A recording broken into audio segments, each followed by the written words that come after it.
Hello, my friends. Welcome back to my channel.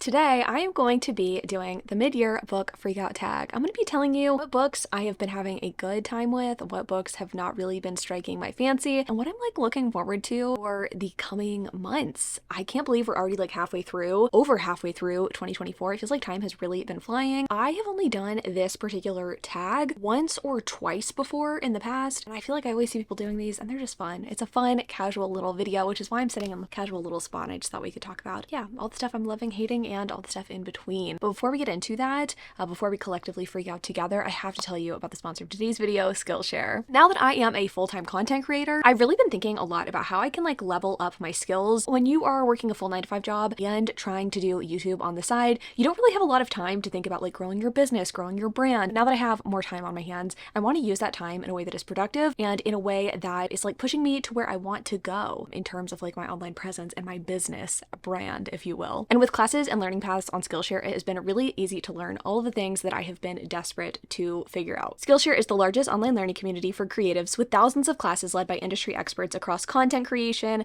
design, freelance, productivity, and so much more. Skillshare can help take your career, skills, hobbies, passions, or side hustles to the next level. Right now, I'm taking a class by Rebecca Minkoff. It's about brand building specifically, and each of the little nuggets in each of the lessons has been so useful, and I'm so excited to employ that knowledge in growing my business. When I'm done with this particular course, I'm planning on hopping on a learning path next, and I love Skillshare because they do have these things called learning paths, which is a collection of different courses that all build on skills. You become more well-rounded in one specific thing, and it's all curated for you, so you don't have to try to figure out what courses to take next. And you're not just sitting through videos with Skillshare either. I want to point out there are usually projects at the end of each particular course where you can share the knowledge that you have learned in a really hands-on way, get feedback from the community as well. You share your project and what you've learned online, and people can help you improve even more, which I really love. And to make it even easier, when you join, Skillshare has a feature where you let them know of your interests, and they recommend you classes based on those interests to steer you in the right direction. Obviously, Skillshare has so many different courses, and it could be overwhelming, but they do such a good job, again, at pointing you in the direction that you want to go in. And again, with the learning paths, it makes it even easier to learn all of the things that you are seeking. Summer is the perfect time to explore your passions and hobbies. Whether you're looking to improve your art skills, grow your business like me, learn graphic design, photography, web development, whatever your heart desires, Skillshare always has your back. The first 500 people to use my link in the description will receive a 1-month free trial of Skillshare. Get started today. Now let's get into these mid-year book freakout questions, shall we? I grabbed a list from, I'm not entirely sure where. This might have been from Crystal.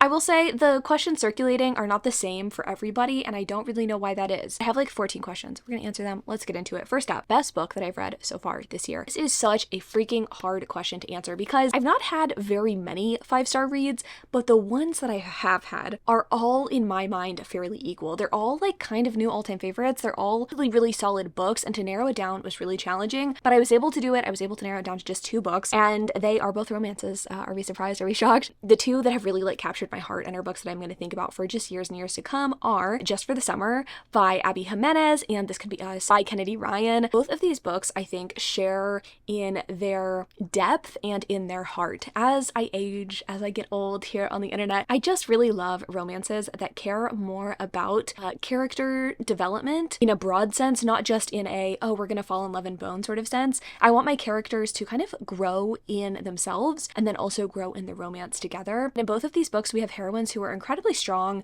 who are going through incredibly difficult things and grow so much along the way. I rooted for them. I was so excited for them to find their match. And ultimately, these are just books that I adore. I love them so much. Yeah, they're definitely gonna be all-time favorites, best of the year. I can't see any books taking their place. I'm excited to see what happens later on this year to see if any books join the ranks, but these 2, hands down, just top books for me. Second question is best sequels you've read so far in 2024, and I like this question not because I have an answer for it, but because I think it points to a problem that I have with my reading and or a problem I identified at the beginning of the year, which is that I personally get a little too caught up in reading romance sometimes. Don't get me wrong, romance is my genre. I love it. It's always going to be my bread and butter here. I've had so much fun branching out with different genres, and I need to continue to push myself to do that. I actually just finished my third read of The Way of Kings, and I am moving on to Words of Radiance for the first time really this year, and I'm hoping that will be my best sequel of 2024. I've read a lot of second standalone romances in series or whatever, but no true sequels, right? Because I just don't read a lot of fantasy or science fiction or books where the plot continues, you know, like an actual sequel would. I like the question. I don't really have an answer, but I'm hoping that it's Words of Radiance. Fingers crossed. New releases you haven't read but want to. So many. There are so many new releases that I just have not been able to make time for, or they like haven't been romance, so they haven't really fit neatly into, you know, my new release vlogs that I've been doing. But the two that come up are Pirate Girls and The Familiar. Pirate Girls by Penelope Douglas is I guess it's kind of a sequel. It's a second standalone or whatever. In I don't remember the name of the series. Is it Hellbent series? The first book was Falls Boys. This one is Pirate Girls. And I'm so excited because I think it's a little bit of a love triangle, which is like one of my favorite tropes ever. It's so interesting, I think, how much my reading taste has changed and my taste in authors has changed.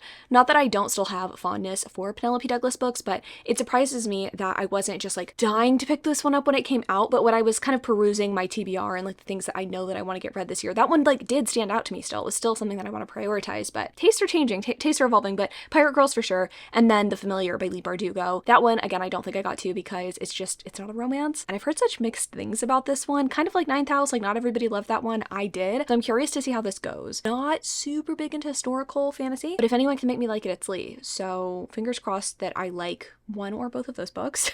Most anticipated release for the second half of 2024. And this one was really easy for me. It's Business Casual by B.K. Borison. I thought this one was coming out in June, but it got pushed to July. It comes out literally tomorrow. And y'all will see a vlog with this book next. Actually, it'll be the next video you see after this one. I have just really been excited at the prospect of this book. I think maybe the anticipation has been building, and I think that's also a pretty good argument for indie authors taking their time in publishing. I guess she's like traditionally published now, but I don't know. I do kind of miss the publishing schedule that we used to have when it was primarily just like trad published authors, you know, that were big, because it built some excitement for their like one, maybe two releases in a year, and now it's like authors are churning stuff out, and it's like great for us, you know, because there's more to read, but at the same time it's like there's something to be said about building an anticipation, and I'm really excited for Business Casual. I like the hero in this book. He's been like teased in the other books as one of the upcoming heroes, and I just think that his story is going to be really fun. I just love the series in general. I'm sad to see it go, but I'm also excited to see what she does next too. So, oh, I have notes, and I didn't even put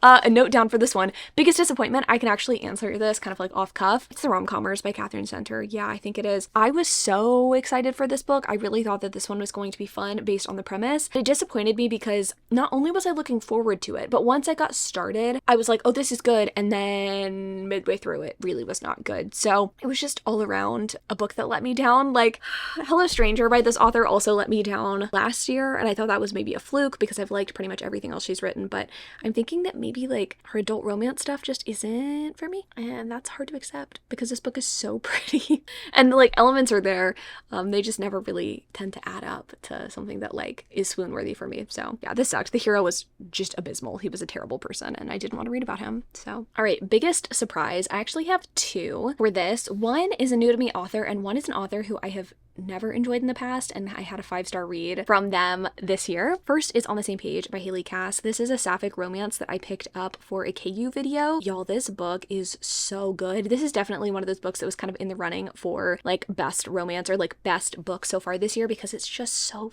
freaking good. I love a good friends to lovers story. I love a story that is built on more than just like passion. There's just so much backstory between these two. Went from friends to lovers. I don't know. It's just so excellent. I've talked about this book many times on my channel, so I don't want to like too long about it. But if you're looking for a good sapphic story that's like hot, romantic, tropey, kind of feels a little fanficky, you've got to pick this one up. And then The Fake Out by Stephanie Archer. I DNF'd one Stephanie Archer. I gave one of her books 2 stars, and then this book just hit for me so hard. As the title implies, this one is a fake dating story. I thought it was just so well executed. Very tropey, not exactly the most original concepts ever, but like your concepts don't have to be that original if it's well written and you convince me that the chemistry between these two characters is real. And I think that Stephanie Archer really nailed it in this book, and I'm excited to see what she writes next and if this like portends success with her books in the future, because this was like her newest release, I think. So really enjoyed that. This question I interpreted how I chose to, probably not the way the question was intended to be read. New favorite author. Now, I've read from a few new authors this year, none of which have really like jumped in the ranks to being a new favorite author, but I have read one author who in the past I've like really enjoyed their books and I've been like, oh, these are so good, but I've never really considered this person a favorite author until this year. Allie Hazelwood. I know that might be a little bit of a cop-out answer, but to me, I always just felt like, okay, Allie Hazelwood's books are fun, but they're just not serious enough, or like they're just not exactly what I am looking for in a romance most of the time. They're too quirky, they're too this, they're too that. But when I really get down to it and look at my ratings of all of her books and my enjoyment of all of her books, like she's favorite author material. She writes good stuff, and every book that she's written I have enjoyed. So it's like, at this point, I think we just need to accept the facts that Allie Hazelwood's actually a really good author. Whether or not you like her stuff, I totally understand it's subjective, but she's a really good writer, and I like her, okay? I like her stuff. I think she's really talented, and I think with Bride and with Not in Love, like, those books just really prove to me that she has range, and I like everything she does. I'm so sorry to say it. Let's talk about fictional crushes, shall we? This one was kind of like initially hard for me, and then I was like, wait, no, it's not. Lord Kirk from My Season of Scandal. This is a historical romance that I read on a whim because Crystal from Crystal's Bookish Life influences my everyday. There are a select few people who I trust pretty innately with book recommendations, and she is one of them because I think she and I are looking for similar things in romance. When I tell you this is the most like swoon-worthy hero, I don't really want to like spoil the book for you. I want you to go pick it up for yourself, but the idea is that our heroine is trying to bag a husband. Her dad is in ill health and is like, okay, you need to go to town, go to London specifically, enter society, find yourself a guy to take care of you because I'm worried about you. If I died, like you're kind of screwed. And when she's in London, she's like staying at this like fancy boarding house and meets this really handsome guy in the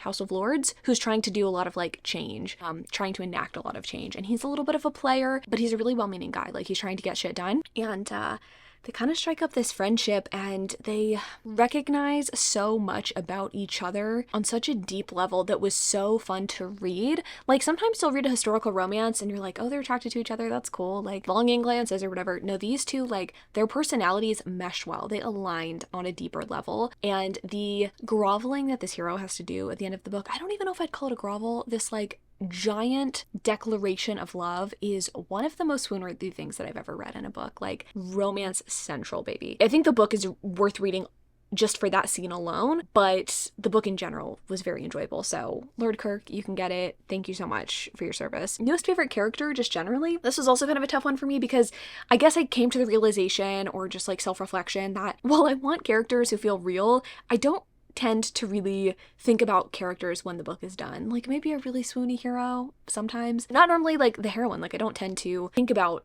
the character from the perspective that we're reading from, if that makes sense, after the book is over. Regardless, when I really sat down and thought about it, Soledad from This Could Be Us was just, she's everything. I love reading about characters who are in tough situations and really inspire me. The heroine in this book has one of the shittiest husbands I think I've read in fiction, and shitty in a way that felt so realistic. I couldn't help but just feel for this heroine. She was trying to do right by her children. She was trying to seek love for herself, self-acceptance for herself, and also like a career for herself. There were so many triumphant moments for this heroine and so many like setbacks and like hard times, and she was someone that I feel like I could look up to and someone I want to be when I grow up. Like she was such a badass. And I mean, honestly, all of the heroines in Kennedy Ryan's books are. But this one really, I think really held a special like place, you know, for me, because I want to be a stay-at-home mom, and I know many stay-at-home moms. And there's also like the sort of narrative on TikTok about, you know, you shouldn't be a stay-at-home mom with no backups or whatever. And this particular book kind of shows you what happens, like if you are a stay-at-home mom and you get divorced, like what happens to you. The way that our heroine is able to like lemons and make lemonade, I thought was just so inspiring. And yeah, she's badass. I really liked that book. Book that made me cry. This one, I think there were probably multiple. This Could Be Us definitely did elicit some emotion, but Here We Go Again by Alison Cochrane I think is an easy one. Anytime like a character that I grow to love dies, it's sad. Definitely not a spoiler. Basically, this is a sapphic romance, enemies to lovers. They go on a road trip with their favorite high school teacher who is gonna die soon, and when he dies, I cried. I have some emotions, I have some feeling, okay? Great book. Not the best romance, but like just a really solid book. Number 11, a book that made you happy. I mean, if I'm giving a book 5 stars, like it's gonna make me happy, but there are some books that I did not give 5 stars to that have also made me happy. One of which being The Art of Scandal. This was by Regina Black, I want to say. I just ate it up. Kind of reminded me a little bit of This Could Be Us, but in a more girl, good for you sort of way. Heroine in the book does she cheat on her husband? The heroine in this book finds herself a younger lover. I don't know, just every moment in this book felt so like I was watching a television show. So juicy, so fun. It just made me happy the entire time I was reading. I was like, you go girl, you deserve this. Loved it. Number 12, favorite book to movie adaptation that I've seen so far this year. I don't think there's any movies, to be honest. I think we are in a great renaissance of book to television show adaptations, and there's literally so many of them, okay? I've never read the Maxton Hall series, but if you have not watched Maxton Hall on Amazon, what are you? It's so good. The chemistry between the two main actors, it was insanely good. It was insanely good. So is My Lady Jane. I'm not finished with it yet. I've actually been watching this one on my hot girl walks in the morning. It's so good.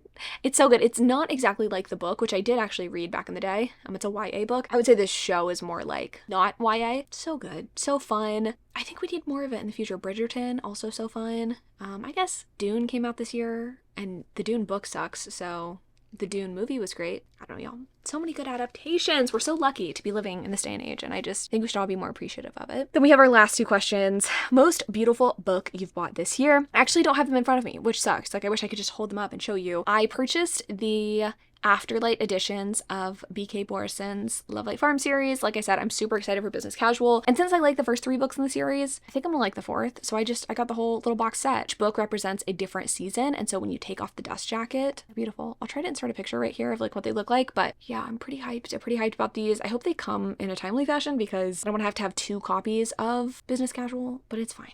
It's fine. I think these are the most beautiful books that I got this year.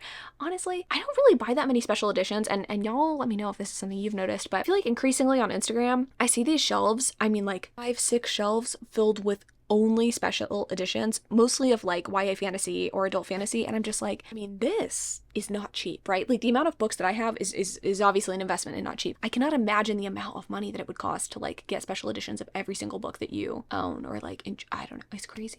It's crazy. Respect. It looks so pretty, but can't imagine. That was a really easy question for me to answer because I don't really buy a lot of special editions. And then lastly, what books do you really need to read by the end of the year? I don't want to have a cop-out answer and say so many, but really so many. There's so many books that I want to get read. If we're talking about books that I need to get read, this is my job.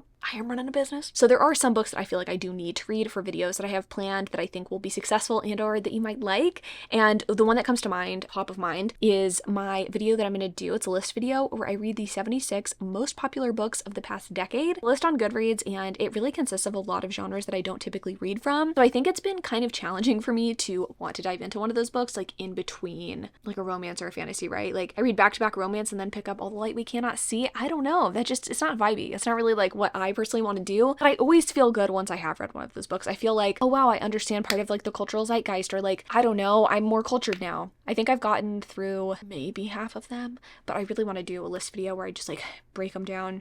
Maybe I'll put them in order from my least favorite to my most favorite. Who knows? The world's my oyster. Haven't really figured out the execution of the video yet. I need to read the books so that I can come up with a plan. Lots to read. I actually have more list videos besides just that one to read for. But one is the one that's been weighing on me because I meant to post that video months ago and I've been reading for it. So yeah, that's the state of things. Though that's my mid-year book freakout tag. That's the books I've been enjoying, the books that have been good, bad, ugly, thing in between. Thanks so much for watching this video. I love y'all so much. In the comments down below, let me know your best and worst of the year so far. I would love to hear it. Bye!